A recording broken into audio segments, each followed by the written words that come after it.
सवितुर्वरेण्यं भर्गो देवस्य धीमहि धियो यो नः प्रचोदयात्। मित्रों, मैं रामोद पांडे शास्त्री आज कुमारी वैष्णवी चैनल से आप लोगों के समक्ष श्रीमद् देवी भागवत महापुराण सप्तम स्कंद का 25वां अध्याय प्रस्तुत करने जा रहा हूँ। प्रस्तुत अध्याय में राजा हरिश्चंद्र के सुपुत्र को रोहित को सर्प दंश लेता है। रानी करुण क्रंदन करने लगती हैं। पहरेदारों का रानी को राक्षसी समझ करके चांडाल को सौंपना और चांडाल का हरिश्चंद्र को उसके वध करने की आज्ञा देना। सुदौवाच एक जातु गतेरन्तौ बालकैः सहितो बहिः वाराणस्यां नातिदूरे रोहिताख्या कुमारकः। रोहित वाराणसी से अधिक दूर नहीं, नज़दीक ही कुछ बच्चों के साथ बाहर खेलने के लिए चला गया। तत्पश्चात वहाँ पर खेलने के बाद कुछ उखाड़ने लगा, लकड़ियाँ एकत्र करने लगा, समिधाओं को जुटाने लगा ताकि मेरे स्वामी को हवन आदि करने का पूर्ण रूपेण सामग्री मिल जाए। पलाशाक्ष काष्ठान पादाय त्वग्निहोमार्थम आदरात मस्तके मार्गम कृत्वा खिद्यमान पदे पदे। अपना वो लेकर के सामान, पूजा हवन की सामग्री जो काष्ठ है, समिधा है, लेकर के वो चल देता है और कुशों तथा अग्नि में हवन करने के लिए पलाश काष्ठों को आदरपूर्वक एकत्र करके संपूर्ण बोझ मस्तक पर रखकर दुखित होता हुआ पैदल चलने लगता है। रास्ते में उसे प्यास लगती है। प्यास से व्याकुल वह शिशु एक जलाशय के पास पहुंचता है और वहां जल को पीने लगता है। मुहूर्त भर विश्राम करके वाल्मीकि के ढेर पर रखे बोझ को उठा लिया। उसी समय विश्वामित्र की प्रेरणा से एक प्रचंड रूप वाला डरावना महाविषधर काला सर्प उस वाल्मीकि से निकला।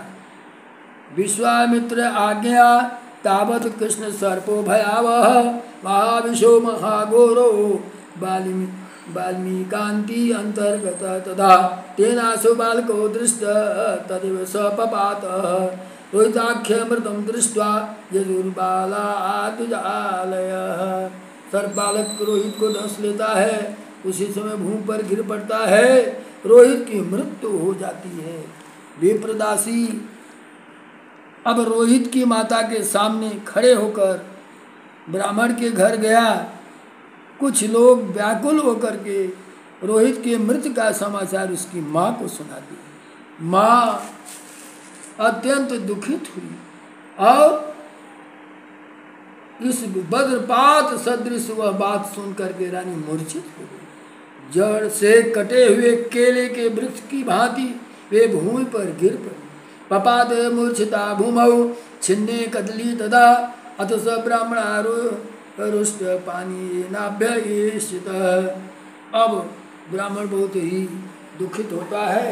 कहता क्या है कि कुपित होकर के कहता है, हे दुष्टे, सायंकाल के समय रोना निंदनीय तथा दरिद्रता प्रदान करने वाला होता है।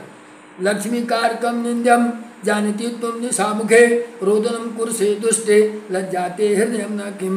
तुम्हें लज्जा नहीं आती है, क्यों रो रही हो? शाम के समय नहीं रोना चाहिए। ब्राह्मण के ऐसा कहने पर कुछ ही नहीं बोली और वह मुख आंसुओं से भीग गया। उसकी दशा अत्यंत दयनीय हो गई। तो क्रोध में आकर ब्राह्मण ने उस रानी से कहा, दुष्टे, तुम्हें धिक्कार है, क्योंकि अपना मूल्य लेकर भी तुम मेरे कार्य की उपेक्षा कर रही हो। यदि तुम काम करने में समर्थ नहीं थी तो मुझे वह धन तुमने क्यों लिया? रुदितम कारणम प्राह विप्रम गद गया गिरा स्वामिनम बतस्तो बाल सर्वदंष्टो मृता वही। हम इस प्रकार ब्राह्मण के द्वारा निष्ठुर वचन को बार बार फटकारने पर रानी रोती हुई गदगद बाणियों में कहने लगी, हे स्वामिन, बाहर खेलने गया हुआ मेरा पुत्र को सांप काट लिया, वो मर गया, मैं उस बालक को देखने जाऊंगी, अतः आप मुझे आज्ञा दीजिए हे सुब्रते, अब मेरे लिए उस पुत्र का दर्शन दुर्लभ हो जाएगा। कर्ण बाला पुनरेव ऋतोह पुनस्ताम कुपितम विप्रो राजपत्नीम भाषतः। रानी फिर रोने लगी। इस प्रकार ब्राह्मण कुपित होकर उस राज महिषी से फिर कहने लगे, सठे दुष्ट समाचारे किम जानसी पातकम कम स्वामिन वेतनम गृह्यम तस्य कार्यम विलोपति। कहता है कि तुमको मैं पैसा चुका चुका हूँ, धन चुका दिया हूँ, और तुम स्वामी से वेतन लेकर के उसके कार्य की उपेक्षा कर रही हो, अतः महा रौरव नरक में पड़ोगी, अथवा इस धार्मिक चर्चा से मेरा क्या प्रयोजन, क्योंकि पापी मूर्ख क्रूर नीच मिथ्याभाषी एवं सत्य के प्रति यह वचन उसी प्रकार निष्फल होता है जैसे ऊषण में बोया हुआ बीज। एवं मुक्तात् सा विप्रम विभवाम अब्रवीत वचः कारुण्यम कुरु मे नाथ प्रसीद सुमुखे भव। हे नाथ, मुझ पर दया कीजिए, मुझ पर दया कीजिए, अनुग्रह कीजिए, प्रसन्न मुख वाले होइए, मुझे मुहूर्त भर के लिए वहाँ जाने दीजिए, अपने मृतक बच्चे का अंतिम दर्शन करने। बहुत कुछ रानी कहती है, लेकिन दुष्ट ब्राह्मण कहता है काम पहले करो। पुत्र शोक से संतप्त वे रानी ब्राह्मण के चरणों में सिर रख कर करुण विलाप करने लगती है, फिर भी उसे दया नहीं आती। ब्राह्मण कहता है, किम ते पुत्रेण में कार्यम गृह कर्मम कुरुष में किम न जानसी में क्रोधम कशाघात फल प्रदाम। तुम्हारे पुत्र से मेरा क्या प्रयोजन, तुम मेरे घर का कार्य संपन्न करो, क्या तुम कोड़े के प्रहार को का फल देने वाले मेरे क्रोध को नहीं जानती हो। तमाम उसको भयावह की स्थिति करता है। इसके बाद ब्राह्मण उससे कहता, अब तुम अपने पुत्र के वो पैर वगैरह दबा करके जब खाली हो जाती है तो ये कहता है, ब्राह्मणे नाथ सा प्रोक्ता पुत्र पार्श्व प्रजाधुना तस्य दाहादिकम कृत्वा पुनरागक्ष सत्वरम। कि जाओ भाई, तुम अपने पुत्र का दाह संस्कार कर डालो। अब अकेली रात में विलाप करती हुई रानी अपने मृतक पुत्र के पास जाती, मेरे सामने आओ, निष्ठुर शब्द करके विलाप करने लगी, मेरे सामने आओ, बताओ कि तुम इस समय मुझे क्यों रूठ गए। पहले तुम बार बार अम्बा अम्बा कहते थे, आज तुम मूर्छित होके सो गए हो। हे बेटे, अब उठो, सभी बच्चे चले जा चुके हैं, तुम अकेले यहाँ क्या कर रहे हो। तत्पश्चात सचेत होने पर बालक को दोनों हाथों में भरकर जब वो मूर्छित होकर गिर जाती है, कुछ देर के बाद उसका मूर्छापन खत्म होता है, तो बच्चे को लेकर के उसका मुख लगा करके करुण स्वर में रोने लगती है, हाथों में अपना सिर तथा वक्षस्थल पीटने लगती है।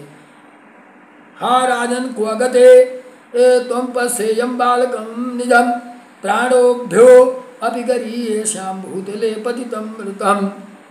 अब वह उपालंब देती है, हे राजन आप कहाँ हो, आपका बच्चा मृतक हो गया, आप देखिए। तथा पश्यन् मुखं तस्य मृत्युजीवित शंकया निर्जीव बदनं ज्ञात्वा मूर्छितो निपतात। अब वो देखती है कि शायद ये जिंदा न हो, देखती है लेकिन वो मृतक है।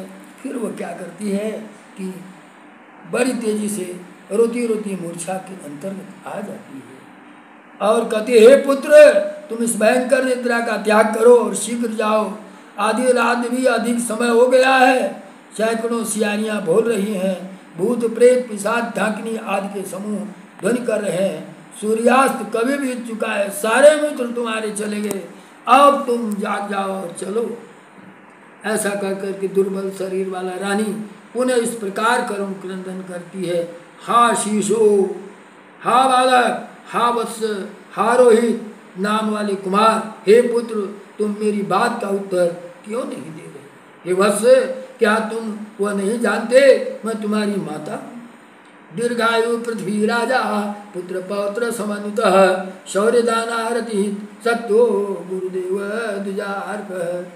ब्राह्मणों ने मुझसे कहा था कि तुम्हारे जन्म के समय ब्राह्मणों ने भविष्य के संबंध में बताया था कि बालक दीर्घायु वाला, पृथ्वी का शासक, पुत्र पौत्र से संपन्न, पराक्रम तथा दान के प्रति अनुराग रखने वाला, बलवान ब्राह्मण, गुरु देवता का उपासक, माता पिता को प्रसन्न करने वाला, सत्यवादी और जितेंद्रिय होगा।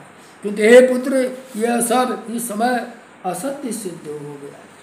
हे पुत्र, तुम्हारी हथेली में चक्र, मत्स्य छत्र, शिवत्स, स्वस्तिक, ध्वजा, कलश तथा चामर आदि के चिन्ह और हे सुत अन्य जो भी शुभ लक्षण था आज सब कुछ खत्म हो गया। क्व सायुध्या, क्व हरियामिनी, क्व गजास्वरथ प्रजा सर्वमेतत् तथा पुत्र माम त्यक्त्वा क्व गतोऽसि। हे मेरे पुत्र, तुम कहाँ चले गए? पृथ्वी नाथ, आपका राज्य, आपके मंत्री, आपका सिंहासन, आपका छत्र, आपका खंग, आपका यह धन वैभव, अयोध्या राजमहल, हाथी घोड़े रथ और प्रजा, ये सब कहाँ से? हे पुत्र, इन सब के साथ ही तुम भी मुझे छोड़कर कहाँ चले? आकांत हा निपाकक्ष पश्येयं स्वसुतं प्रियं येन ते रिक्त आवक्ष कुंकुमेन अवलोकिता। हे कांत, हा राजन, आइए अपने इस प्रिय पुत्र को देख लीजिए। खेलते खेलते आपका वक्ष पर चढ़कर कुमकुम से लिप्त उस विशाल वक्ष को अपने शरीर में लगे धूल सा कीचड़ से मलिन कर देता था। आपका गोद बैठकर भी बाल सुलभ स्वभाव के कारण आपने ललाट पर लगे हुए कस्तूरी मिश्रित चंदन के तिलक को भी मिटा देता था। आइए अपने इस बच्चे को देखिए। हा देव किम मया कृत्यम कृतम पूर्व भवांतरे तस्य कर्म फल से है परम उपलक्ष्यते। हे देव, मैंने पूर्व जन्म में कौन सा कार्य कर दिया था कि उस कर्म फल का अंत में देख नहीं पा रहा हूँ। हा पुत्र, हा शिशु, हा वत्स, हा सुंदर कुमार। उस रानी का ऐसा विलाप सुन करके नगर पालक जाग गए और अत्यंत आश्चर्यचकित होकर के शीघ्र ही उसके पास पहुँच गए। जनों ने कहा, तुम कौन हो? ये क्या हो गया? तुम्हारा पति कहाँ है? वो बेचारी कुछ नहीं बोल पाई। उसने ऐसा कहने पर कृष्णकाय रानी कुछ भी नहीं कह पाई। आगे वो बढ़ी। उसके मन में रानी के प्रति संदेह उत्पन्न हो गया। उसके कहने पर ऐसा कृष्णकाय रानी कुछ भी न बात कर सकी। उसके पुनः कहने पर भी वह चुप ही रही, स्तब्ध जैसा रही, अत्यंत दुखित होकर विलाप करती रही। आंखों में ओस के आंसू निरंतर झर रहे थे। उसके मन में रानी के प्रति संदेह उत्पन्न हुआ तथा शरीर रोंगटे खड़े हो गए और वे भयभीत हो उठे। हाथों में आयुध लिए हुए वे परस्पर कहने लगे, निश्चय यह स्त्री नहीं है, क्योंकि यह कुछ भी बोल नहीं रही। यह बालकों को मार डालने वाली कोई राक्षसी है, अतः यत्नपूर्वक इसका वध कर देना चाहिए। यदि यह कोई उत्तम स्त्री होती तो इस अर्धरात्रि में घर से बाहर क्यों चलती? जब कष्ट आता है तो चारों तरफ से अंधकार ही दिखाई देता है। ऐसा कहकर उसमें कुछ शीघ्र ही दृढ़तापूर्वक रानी के केस पकड़ करके कुछ अन्य व्यक्तियों ने उनकी दोनों भुजाएं पकड़ लिया और कुछ ने गर्दन पकड़ लिया। ये खेचरी कहाँ भाग जाएगी? ऐसा कहकर हाथ में शस्त्र धारण किए हुए बहुत से पहरेदार रानी को घसीटते हुए चांडाल के घर ले गए। खेचरी यास्यति युक्तम बहुभिः शस्त्रपाणिभिः आकृष्य पक्कणे नीता चांडाल समर्पिता। हा चांडाल बहिर्दृष्टा या अभिबलघातिनी बध्यताम येषां शीघ्रं नीत्वा बहिस्थले। अब वो चांडाल के पास ले जाते हैं और कहते हैं कि न मालूम है कितने बालकों को मार डाली है, ये तो राक्षस लग रही है। रानी को देख करके हा चांडाल बहिर्दृष्टा या अस्माभिः बालघातिनी बध्यताम येषां शीघ्रं नीत्वा बहिस्थले। ऐसा भाग जाएगी, ऐसा कह करके हाथों में शस्त्र लेकर रानी को घसीटते चांडाल के घर ले जाते हैं। हे चांडाल, इस बाल घातिनी को हम लोगों ने बाहर देखा, तुम बाहर किसी स्थान पर शीघ्र ही ले जा कर इसे मार डालो। चांडाल प्राताम ताम दृष्ट्वा ज्ञाते अयम लोक विसुता न दृष्ट्वा केनामपि लोकडिम्बान्नेन गधा। रानी को देखकर चांडाल ने कहा, मैं इसे जानता हूँ, यह लोक में प्रसिद्ध है, इसके पहले किसी ने भी इसे देखा नहीं था। इसके लोगों के बच्चों को भक्षण करती है। जो मनुष्य ब्राह्मण द्विज सुखपूर्वक चले जाएंगे, आप लोगों का यश जगत में सर्वदा बना रहेगा। अब आप लोग यहाँ से सुखपूर्वक चले जाइए। ये स्थिति स्त्री को देखकर चांडाल तो जानता था कि ये लोक में प्रसिद्ध है, इसने अनेक बार लोगों को के बच्चों को पकड़ के खा गया है। इसके आप लोगों का जगत में सर्वदा बना रहेगा और आप लोग यहाँ से सुखपूर्वक चले जाइए। जो मनुष्य ब्राह्मण, स्त्री, बालक तथा गाय का वध करता है, स्वर्ण की करता है, आग लगाता है, मार्ग में अवरोध उत्पन्न करता है, मदिरापान करता है, गुरु पत्नी के साथ व्यभिचार करता है और श्रेष्ठ जनों के साथ विरोध भाव रखता है, उसका वध कर देने में पुण्य प्राप्त होता है। महाजन विरोधी स्वतस्य पुण्यप्रदोपधः द्वितीयास्यापि स्त्रियो वापि न दोषो विद्यते बधे। और ऐसे का वध करने से कोई पाप नहीं होता। ऐसा करके चांडाल ने दृढ़ बंधनों से बांध कर केस पकड़कर उन्हें रस्सियों से पीटा। इसके बाद उसके हरिश्चंद्र को बुलाकर उसने कठोर वाणी में कहा, इसको ले जाओ और तलवार लो, इसको मार डालो। वज्रघात के समान उस वचन से सुनकर स्त्री वध की आशंका से राजा हरिश्चंद्र थर थर कांपने लगा और चांडाल से बोले, मैं ऐसा करने में समर्थ नहीं हूँ, मुझे कोई दूसरा कार्य दे दीजिए। श्रुत्वा दुक्तम वचनम स्वपचो वाक्यम अब्रवीत सभेषितम गृहाण में बधोस्यामोनियो प्रदः। मुझे कोई दूसरा कठिन काम भले दे दीजिए, लेकिन मैं इसे मार नहीं, बिल्कुल मत डरो। और उनके द्वारा गई बात सुनकर के चांडाल ने यह वचन कहा, तुम बिल्कुल मत डरो, यह इस स्त्री को मार डालो, यह सभी के बच्चों को खा डालती है। चांडाल की यह बात सुनकर के राजा ने यह वचन कहा, स्त्रियों रक्षा प्रयत्नेन हन्तव्या कदाचन स्त्री वधे कीर्तिते पापम मुनिर्भि धर्म तत्परैः पुरुषो वा स्त्रियो हन्या ज्ञानतो अज्ञानतो ज्ञानतो वापि वा नरके पच्यते सोऽथ महारौरव पूर्वके। करें चांडाल की बात सुनकर के राजा हरिश्चंद्र क्या कहते हैं धर्मपरायण मुनियों ने स्त्री वध को पाप बताया है। जो पुरुष ज्ञान जानकर अथवा ज्ञान में भी स्त्री का हत्या करता है, महारौरव नरक में गिरकर यातना भोगता है। तस्य हिंसा कृता बहु पुण्य प्रदा भवेत भक्षिता मन्यया भूरि लोके डिम्बानि दुष्टया। चांडाल क्या कहता है, यह सब मत बोलो, विद्युत के समान चमकने वाले तीक्ष्ण तलवार उठा लो, क्योंकि यदि एक वध कर देने पर बहुत प्राणियों को सुख हो तो उसको की गई हिंसा निश्चय पुण्यप्रद होती है। वह दुष्ट संसार में बहुत से बच्चों को खा चुकी है, अतः शीघ्र उसका वध कर दो जिससे लोक शांति हो जाए।